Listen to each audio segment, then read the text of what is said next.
Good morning. मैं आपको व्याकरण वाटिका से पाठ एक भाषा एवं व्याकरण पढ़ा रहे थे। ये आपका पहला चैप्टर है। भाषा किसे कहते हैं उसके बारे में हमने आपको बताया था। आपने पढ़ा होगा भाषा की किसे कहते हैं, जिसके द्वारा हम अपने भावों और विचारों का आदान प्रदान करते हैं, वह भाषा कहलाती है। भाषा के 3 रूप होते हैं, मौखिक, लिखित, सांकेतिक। मौखिक भाषा जिसके द्वारा हम अपने भावों को बोलकर व्यक्त करते हैं, वह मौखिक भाषा। और लिखित भाषा वह है जिसको हम लिखकर प्रकट करते हैं। सांकेतिक भाषा जब हम अपने भावों को इशारों से व्यक्त करते हैं, वह सांकेतिक भाषा है। फिर हमने आपको बताया था कि भारत की में 22 भाषाओं की मान्यता है, जो आपने अच्छे से पढ़ लिया होगा। ये आपकी 22 भाषाएं हैं। आज हम आपको बताने जा रहे हैं बोली और लिपि।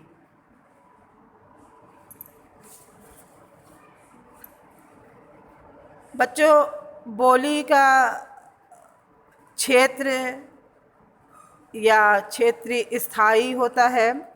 यह छोटे से क्षेत्रों में बोला जाता है। इसका स्थानीय रूप बहुत ही सीमित होता है। भाषा के क्षेत्रीय रूप को ही बोली कहते हैं। बोली का क्षेत्र सीमित होता है, जबकि भाषा का क्षेत्र व्यापक होता है। भारत में अनेक प्रकार की बोलियां हैं, जैसे ब्रज, हरियाणवी, राजस्थानी, अवधी, मैथिली, खड़ी बोली, ये सब बोली है। लिपि आप हिंदी पढ़ते हैं। हिंदी में देवनागरी लिपि है, या लिपि की परिभाषा है किसी भाषा को जब हम लिखकर प्रकट करने के लिए कुछ निश्चित चिन्हों की व्यवस्था या निश्चित चिन्हों का प्रयोग करते हैं। ये चिन्ह संबंधित भाषा के वर्ण कहलाते हैं। इन चिन्हों के द्वारा भाषा को लिखने की विधि ही लिपि कहलाती है। मतलब आपके हिंदी में जो भाषा लिखकर आप प्रकट करते हो, जो भी कोई भी भाषा जो लिखकर प्रकट करने के लिए आपको कुछ चिन्ह बताए जाते हैं, कुछ चिन्हों की व्यवस्था बताई गई है, व्यवस्था की गई है, और उन चिन्हों से संबंधित भाषा के वर्ण भी होते हैं, और उन वर्णों के द्वारा भाषा को लिखने की जो विधि होती है वह लिपि कहलाती है। प्रत्येक भाषा की अपनी एक लिपि होती है। जैसे हिंदी में देवनागरी लिपि, क्योंकि उसी ढंग से हिंदी, संस्कृत, नेपाली, मराठी ये एक ही ढंग से लिखी जाती है, इसलिए इन चारों में देवनागरी लिपि का प्रयोग होता है। लेकिन पंजाबी में गुरुमुखी लिपि है, अंग्रेजी रोमन लिपि है, उर्दू फारसी लिपि है, और जर्मन में रोमन लिपि का प्रयोग किया जाता है। 14 सितंबर 1950 के भारतीय संविधान ने हिंदी भाषा को राष्ट्रभाषा के रूप में स्वीकृति प्रदान की थी। 14 सितंबर 1950 को भारतीय संविधान ने हिंदी भाषा की राष्ट्रभाषा घोषित किया गया था। इसको स्वीकृति भी प्रदान की गई थी। तभी से भारत में हर वर्ष 14 सितंबर को हिंदी दिवस मनाया जाता है। ये याद कर लीजिएगा बच्चों, हिंदी दिवस कब मनाया जाता है? 14 सितंबर को। हम अपने विचारों और भावों को प्रकट करने के लिए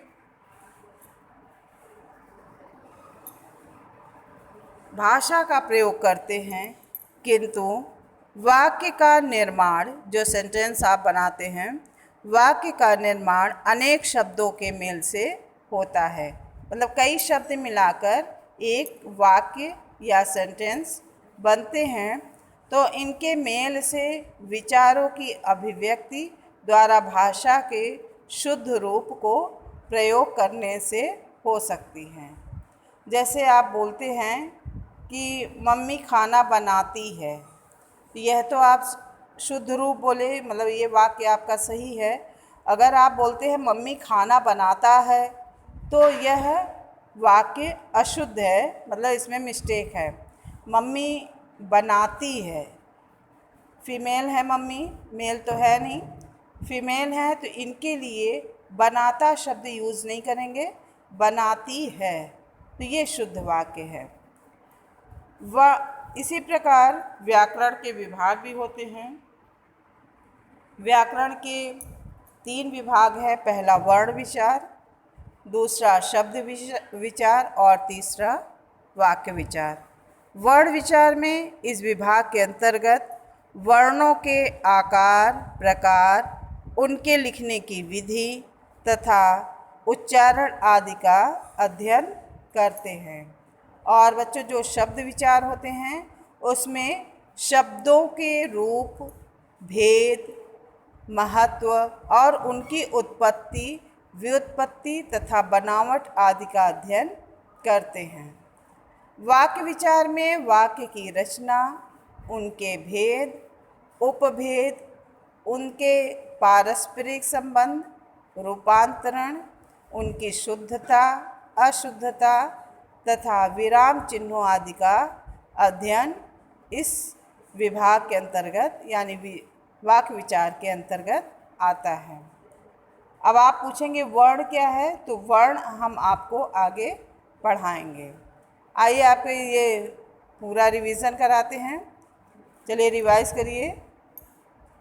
भावों या विचारों के आदान प्रदान के माध्यम को भाषा कहते हैं।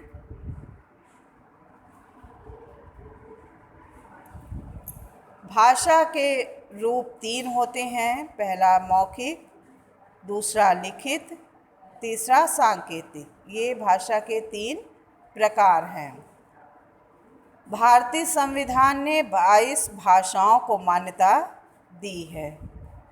भाषा के क्षेत्रीय रूप को बोली कहते हैं।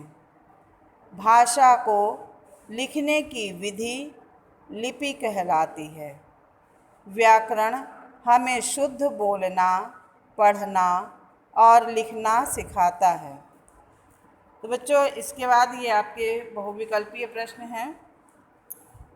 भाषा के कितने रूप होते हैं? 3 रूप होते हैं। भाषा का स्थायी रूप क्या है? बताइए। लिखित रूप है, क्योंकि मौखिक कोई स्थायी नहीं, आज हमने बोला कल भूल गए। सांकेतिक है तो इशारा करेंगे। लेकिन जो लिखित भाषा है वह प्रमाणित है, वह स्थायी है। आप जो चीज़ लिख रहे हैं उसको लिखकर किसी को भेज रहे हैं, उसकी प्रतियां कई सालों तक हम रख सकते हैं। जैसे आपका भगवद गीता है, कुरान है और रामायण है, महाभारत है, बाइबिल है, ये सब लिखित भाषा के ही प्रमाण हैं। तो लिखित भाषा ही स्थायी है। भारत में कितनी भाषाओं को मान्यता प्राप्त है? भारत में 22 भाषाओं को मान्यता प्राप्त है।